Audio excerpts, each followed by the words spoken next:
My friend Molly Balint is joining me today to talk all about running a soft business. Now, she's going to tell us what all that means and what it entails.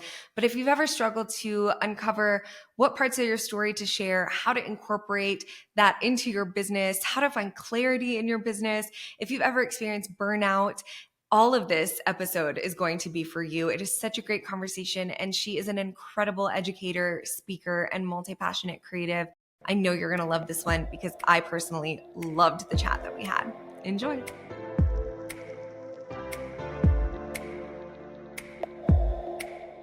Hey friends, welcome back to So Here's the Thing. Today I'm joined with the lovely Molly Balint. She is a business mentor, a speaker. She's multi-passionate like many of us. And most importantly, and what she's here to talk about today is she is the founder of the soft business movement. Soft is in all caps, you guys, which we love an all caps moment. She helps women who are ready to ditch hustle culture and create a soft business of their own, one that's fluid and flexible and that values both profitable business online and a beautiful life offline, which sounds extremely aligned to everything I believe in. If you've been here for a hot minute, you know that. I so believe that your life and your business can be purposeful and profitable and it can be restful and all the things. So I'm excited. I'm selfishly excited to hear about what a soft business means to you, Molly, and to have everybody learn from you. And I just can't wait. So let's dive in. Tell us all about yourself and let's just start talking about what a soft business is. But first tell me about like your life, your journey, your business.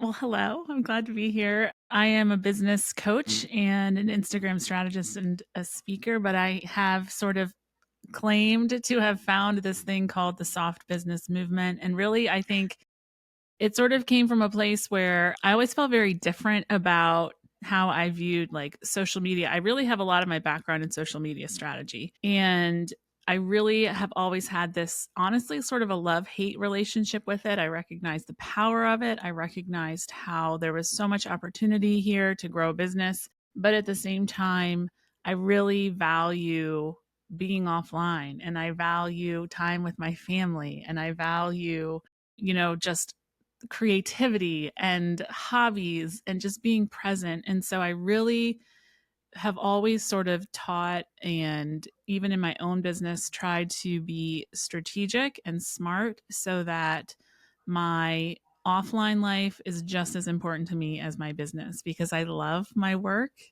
and I could do it all the time if I'm not careful. So Relatable. I know that's really like where it came from. And I live on a farm and I have 4 girls and a husband. God bless my husband. And I've always sort of been very drawn to things that are offline and been very much like that has always been a big part of what I do. And so to have this online business that requires me to be on my phone or be at my desk, it burned me out and in different parts of my life really burned me out. So I think that's really where all of this was born. There's definitely specific parts of it that we'll dig into, I'm sure, but that's really kind of where it came from.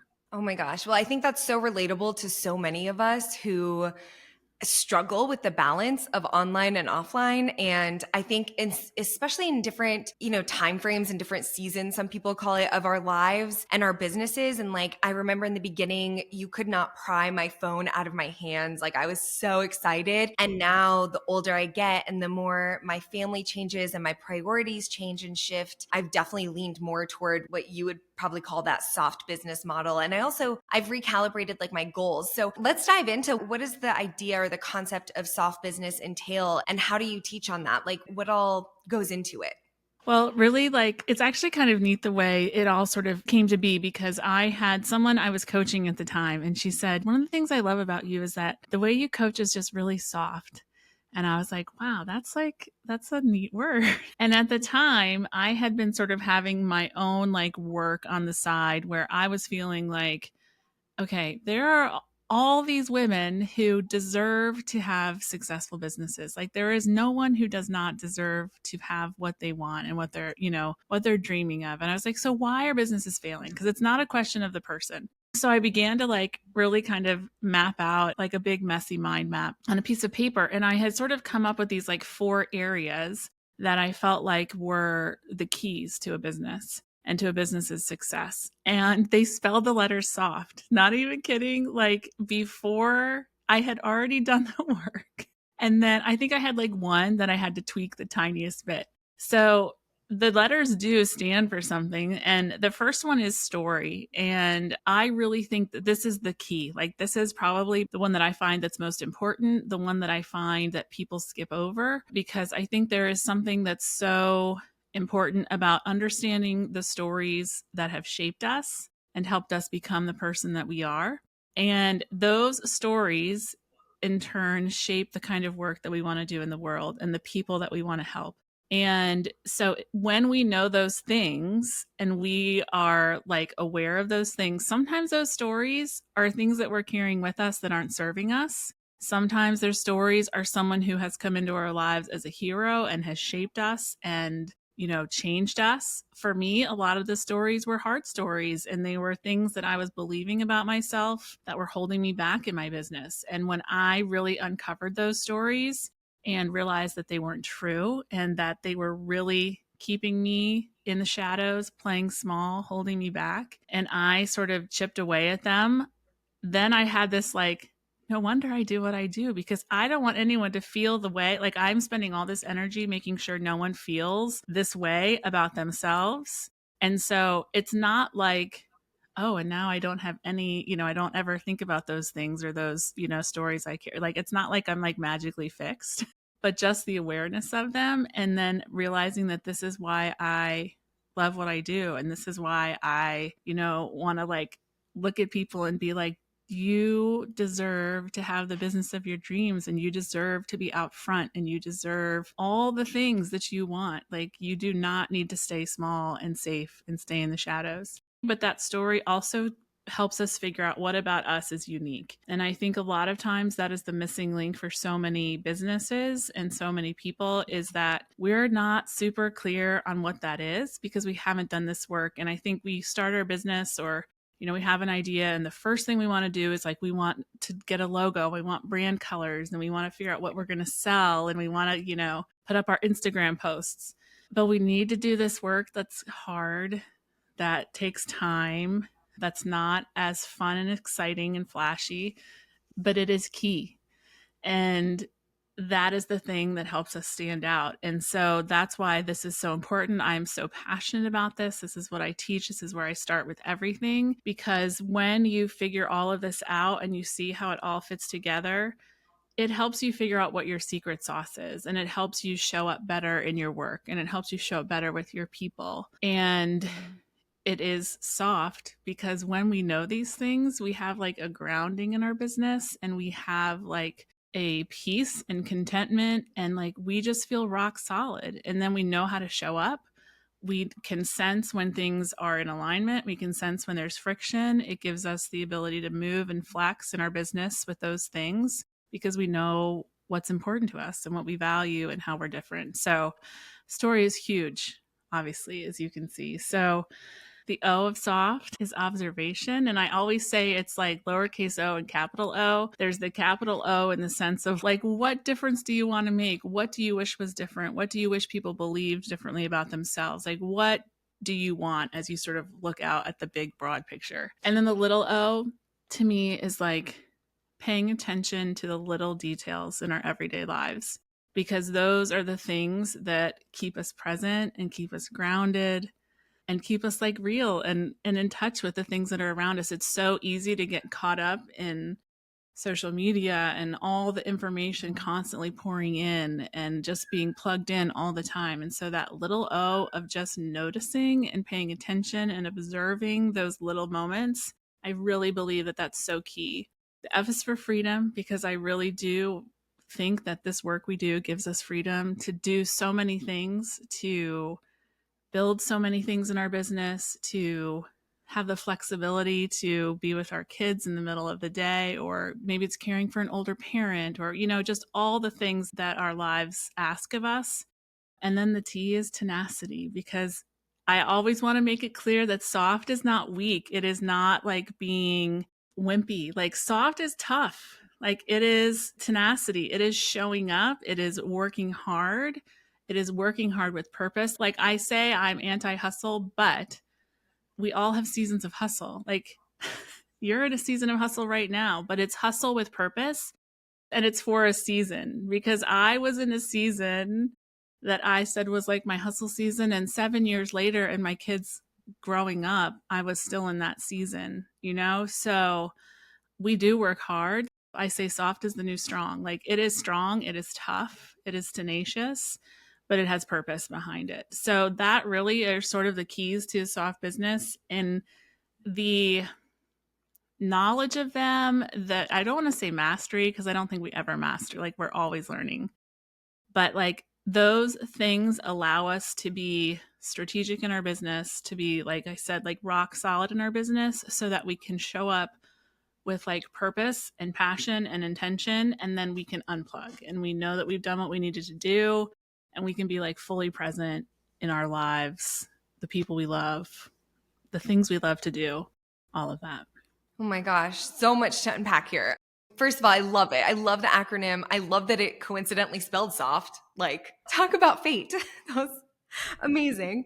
I love everything you said about all four of the pillars of your soft business model, but I love what you were saying about story, and I mean, all of it, but the story part really stood out to me because I think so many people struggle with that. And you mentioning having to put in that work beforehand. I mean, I think so many people, like you said, they start out and they don't necessarily do that work up front. Do you think it's ever too late to do that? Like, what if somebody's a few years in and they realize, like, I haven't done that yet? What can they do?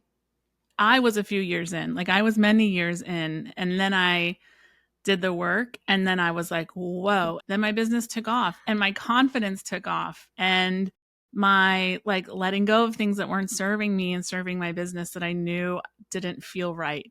So I think it absolutely can happen at any point of your business. And I will say too, I feel like I'm constantly revisiting it, and I feel like I'm constantly learning more about myself, and I'm learning more about the people that I work with as I work with them more and more. And I think that it's like always being refined, and it's always changing a little bit, even as my own life changes and the seasons that I'm in. So, absolutely never, ever, ever too late. And I think what happens a lot of times, the people that come to soft business school, like they're feeling like something just isn't clicking, and they're just anxious to figure out what that is. So whether they feel like they're doing all the right things and they're not finding the right people, or their business isn't at the like financial place that they want it to be, or just something doesn't feel right, that's a lot of times, what I see. Or they feel like, I've been successful,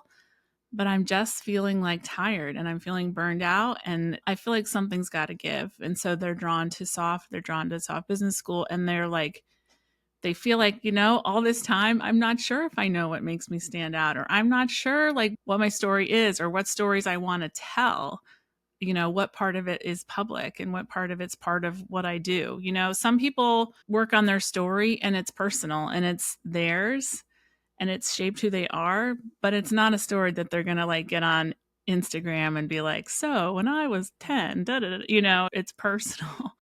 So it's not like something that's always public, but it is seeing how those things shape us. And it just gives you this richness and depth to your work that really is what I think is so impactful. I love the point of, it may not be something that you share, but that doesn't mean that it's not part of the why behind what you're doing or what it is that you're doing. Like, I know personally for me, it took me a while to differentiate those two things of, I still can reflect on it for my own purposes, but I think we're so driven. I mean, I don't know, do you see that a lot? I mean, as an Instagram strategist, you probably do see a lot that everybody is just focused on the content they can create. And so if it's not content that they can create and put out there, sometimes we just breeze past it, right? Like, what are your tips for really uncovering what does make you unique, even if it's not content you're going to utilize? Yeah. I really think there's sort of two places to start. And I think the one is on the more personal side. And honestly, I think some of the best things you can do for yourself is to carve out time that is quiet and your own time. It's not going to be interrupted when you're like in the mood. Set the mood or whatever you need to do. Like, don't force it. And just allow yourself to sit down and write. And I do it on my computer because my brain goes faster than my hands. And so allowing yourself to just put on paper whatever comes to mind. And so for me, it's very similar to finding your why. It's a very similar exercise, but then it's like kind of takes some more steps. But I really started with like my childhood, my adolescence, and adulthood. Like I looked at those three parts of my life and I thought, okay, what is one event in each of those pieces of my life that really stands out to me? And when I wrote about each of those events and I kind of looked for the thread that connected them, there was a very clear thread through all three of them. And in full like honesty and realness, it was about my weight, and it was about, you know, this thought and this story I was carrying with me that because I wasn't the weight that I thought I should be, I did not deserve to be out front. I did not deserve to be the one like on the stage. So I worked so hard behind the scenes to make everybody else look good because I felt like I didn't deserve it. And even like in the clothes that I wear, like I would wear black because I just wanted to blend in, be safe, stay like nobody look at me. You know, I had been carrying that with me. And so my business was moving at a snail's pace because I didn't really think, even though I felt like I feel this call to like do something big and like I feel like I have important things to do, I was like just kind of staying back in the shadows, staying small, staying safe because I had that belief. And when I kind of recognized it for the lie that it is, and then I worked on like what else might be true, it really changed everything for me, honestly. And I realized why it was so important for me when I work with women. It's not weight for everybody. It's something else. It might be, you know, your education. It might be something else that you're holding on to. And I realized like I don't want anyone else to be wasting their time holding on to these things about themselves that aren't true. So that is like why I'm so passionate about this and why I like want to like take these women's space in my hand and just be like, you know, this is what's true about you. So really like starting there. And then I think what sort of happens in this whole sort of process of uncovering it is then you kind of look at like, oh, there's sort of this like, no wonder I love to do this kind of a feeling. And you sort of find that thread. And sometimes it takes somebody on the outside looking at it all for you because it's hard sometimes to look at your own stories and see that. But then I really tell people, like, okay, let's take all of that and all we've learned. And again, this is happening over a long period of time, but I'm like, let's take all of this and now let's look at, okay, what is the outward public facing version of this? What is the version of your story that you tell? And then let's look at, like, what about you makes you different? So I really tell people to look at, like, I say red flags. Like, what are some of the red flags in your industry that you look at and you were like, man, when people, you know, say that, I'm like, you know what? There's a better way. There is a different way. It doesn't have to be that way. Or when people talk about that, it just, oh, it just fires me up because I know that that's not the way it has to be. So I tell people, look at red flags. I also tell people to look at like your personal values because a lot of who you are shapes the kind of business you're building. So maybe it's like, you know, I want people who experience my business to feel like that this is like a kind, warm, welcoming place. So I think looking at that. And then the last thing I tell people to look at is kind of like their methods or their process and like what is the secret sauce about how you do things and how you work with people or how you serve people. And so that is sort of how you can kind of begin to sort of mine your story for the things and the parts of it that really make you stand out and make you different. Because there are tons of people, there are a bajillion business coaches out there. But if you feel aligned with building a business that's soft and building a soft business, then I'm your girl. So like I tell people, like, mostly I'm not like when people ask me my niche, I'm like women because I feel like my point of view is my niche. I am the niche. I am the brand because I know my messaging so clearly and I know what I believe about building a business so clearly that if you feel aligned with that, you're my person. And so it really like gives a freedom to just showing up as yourself and you and what you believe, and then the people will come. Wow. Yeah. I mean, first of all, so powerful. Thank you for sharing like some of your story and some of your uncovering process. Cause I think it really does help to have an example of what you had taken yourself through. And I know for me, I can relate so much. That resonates so deeply with me. Before you said wait, you said childhood, like adolescence, adulthood. I was like, wait. I mean, 100% same. Grew up a dancer in a time that was not nice to us, to the thicker girls. Anyway, so all that to say, it was very eye-opening. And like you said, it's not going to be wait for everybody, but it's going to be something for everyone that they probably have pop into their minds when they hear you use your example. So thank you for sharing that. And I also just think there's so much that I hope people were taking. I was like taking notes myself with my notebook, taking notes myself, just because I do think that it is so important to be able to go through this. Now, I love what you said about finding your story, finding the things that make you unique, finding the things that make you find the people who are aligned with you. I loved the concept of observation as well. Like, how does that tie in with the soft business model? And I liked your lowercase and capital O too. That was fun. To me, I think it is almost like the online offline of it a little bit too. And it's funny, I taught soft business school, the last group that went through soft business school. We were talking about, what change do you want to see in the world and what work do you want to do and all this kind of stuff. And I get really passionate about it. And I'm like, wow, just talking and teaching them. And she raises her hand like on the Zoom and she says, what if I don't want to change the world? And I was like, I don't think she understands. Hopefully she'll listen to one of these podcasts, because I was like, I don't think you understand the impact that your question had on me, because it was just so powerful. Like, we don't have to change the world. Like, we don't all have to go out and be on big stages and be on all the big podcasts and whatever. Like, some of us, we don't want that. But you are changing the lives of the people around you and the people that you're coming in contact with. So your world could be lots of different sizes. So when I say that big O of man, for me, it's looking in the face of individual people that I care about. I care about their business. I care about their heart, and wanting this for them.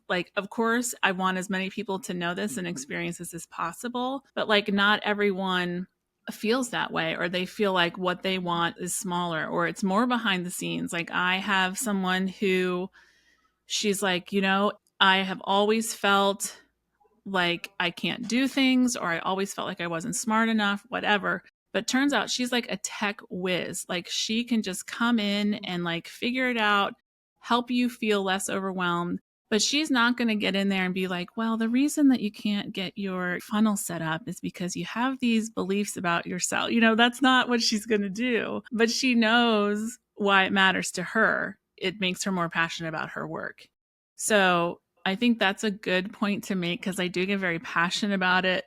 But at the same time, our world can look very different for everybody, different sizes, different amounts of people, different platforms. So to me, that's really part of it. And the little O, I think, really is just the unplugged O. It is that remembering. I think whenever I feel burned out, whenever I feel like I just have nothing left to give, I notice that I've stopped noticing. I've stopped observing. I've stopped being connected to the world around me, the people around me, the little details. So I think that is sort of that grounding of what that is and what that does. And it is that, they talk about gratitude, how that just changes in a moment of gratitude. It changes your perspective.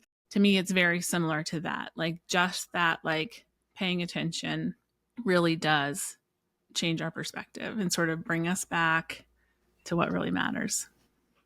Oh my gosh. I feel like one thing that I think of when you talk about gratitude and you talk about coming back and overcoming burnout is, for so many people, and by so many people, I mean me, I have a hard time when I know I can sense myself burning out. And I've spoken on burnout. I've taught on it. I've taught on scheduling, but I struggle to be consistent in the practice of gratitude, because I think they're behind me. I have multiple of those, the 5-minute journals that are what are you grateful for? And I just write the same things over and over again, because I'm okay, my family, my husband, my people, my job, my community. But it's I struggle so much to find that I think when you talk about observing in a small way, it makes me think, how small are we talking here? Mm-hmm. Yeah, no, that's a great question. If you went on a road trip with me, I am the kind of person who I probably drive my children crazy, but I'm like, girls, look at how beautiful the sky looks with that cloud. Like, I just try to be present enough to be paying attention. It can also be like, oh my gosh, like I just sliced these lemons for my drink and the sun is coming in on the counter and they look beautiful. And then I'll like take a video for my reels and then I'll pay attention. No. So it can be like, it can be that too. Like, I think it kind of needs to be what works for you in a way, because I am the girl who wants to be the 5 minute journal girl. But in reality, I'm usually just the like, pay attention to the sunset, look at the sky, look at the light when it comes in on the counter, pick the flowers and stick them, just things like that. Hear the kids in the other room laughing. Like, those are the things that I have to pay attention to. And so, as much as I wish I was the one who found 5 minutes of quiet in the morning, it doesn't always look like that for me, but it is still a practice that I have to do. And it becomes habit, honestly. Like, I'm probably a little annoying, but like, I love it. I pay attention. I pay attention to those details. My gosh, I think it's so great to give people some, and by people, again, I mean me, I'm definitely going to be putting this into practice. And I think this just speaks to your model in general of, we hear these rules over and over again and these prompts over and over again of this is what you should be doing to make yourself successful. And none of it lands with me. And so I just kind of like push that aside. But this is something that I think anybody can do if they choose to make it a practice, right? So I love that. Yeah, definitely. And I think too, as I've gotten like older and maybe a little more like confident in my business and what I do too, like I am the kind of person who could spend, or who has, I should say, I should speak truthfully. I've done this. I do this. Like, I will spend all the time, like, I'll see somebody's like way they plan their calendar, or I'll see some way they set up, like, they have Notion. I'll be like, okay, maybe this is the thing. And it can be that, it can be planning, it can be like, oh, this person who is also a business coach, okay, she has a membership, she does one on one. So that must be the way. And to me, this is soft too. It is that like feeling the friction and going the other way, and that like flexibility. And so I think like listening to what works for you and just doing that thing. Because every time I buy a planner or I adopt a new system, or I think she has a membership, so I should have a membership, or whatever it might be. Well, I do have one, but like we see what other people do. Like, I always come back to like the system I've used for years and years and years. And it's like, stop trying to push yourself to be something that you're not. Like, I am not the 5 minute journal girl. I am the just notice in the moment. I am the list maker and the Trello board girl, like, so I think that is another thing, like paying attention to like what is right for you, what fills your cup, what feels good to you, and to follow those things. And sometimes that's really scary. Like, I have let go of things this last year that were really scary to let go of. It was like a major chop to my income, but they were burning me out. They were not serving me. And in order to have space for other things, I had to let them go. And it's been scary, but it was the right thing to do. So I think it's some of that, listening to that as well. Yeah, I mean, that can definitely be scary. Speaking from experience, I did the same. And I love what you said. Find what works for you and do that. I mean, for me personally, I immediately thought of everybody saying successful people wake up at 5 a.m. I woke up at 5:30 a.m. for the entire time I was a high school teacher and as a student. So the majority of my life, my body never adapted. My body hates waking up that early. I get physically sick. So I'm just not going to do that. And you know what? I'm doing just fine. I think you and I have been in business around the same amount of time, where at the beginning it was like everyone was talking about becoming a 6-figure business. Now all of a sudden it's a 7-figure business. And it's just, you can never keep up. And recalibrating, no, I need to know how much money is enough for my family and for me to do the things I love to do and not have to do things I don't want to do in order to make that happen. So I just think we just are fed all these things, and I love what you're doing. I think it's so beneficial to our entire industry. So I would love to know, is there anything else that you want to touch on when it comes to like running a soft business before we, spoiler alert, get into the unpopular opinion, which I kind of feel like everything we've talked about has been that there's a million unpopular opinions. Maybe we don't have to do that question. This is one episode because the whole thing is like, don't listen to anyone. Exactly. But on that note, is there anything else that comes to mind when it comes to soft business that you think our people need to hear? I would say just the fact that this isn't necessarily the glamorous work or the work that is like outward facing, but the impact that it has is going to reach into every single part of your business and your life. Like, that's how passionate I am about this, especially the story part of it, because it will make you so much more confident in what you're doing. It will make things easier, which is like a claim I don't make lightly.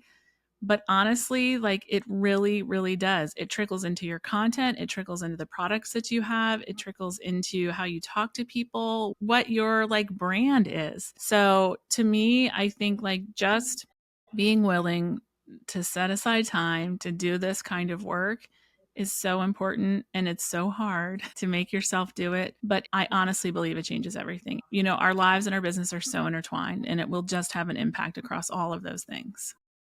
I love that. I know that for myself, I definitely want to continue to follow along with everything that you teach. What's the best way for people to continue to learn from you? Because I will be doing that. Well, Instagram is my place. It's my favorite place to be. So I'm just at molly.balint on Instagram. I have something called Soft Business School, and this is what it's about. It's about this work. So it really starts with the heart work, and then it goes into the strategy part of it. And again, it's like, if you have all the strategy in the world, eventually it's either going to not work for you or it's going to fall flat. And so doing this work also is what really makes the strategy work and makes the magic happen. So those are really like the two best places, but Instagram is my favorite place to be. So find me there. Amazing. Well, we're going to link all your things in the show notes. You guys know where to find it at sohere'sthethingpodcast.com. And I can't thank you enough, Molly. This was amazing. Thank you. It was so fun.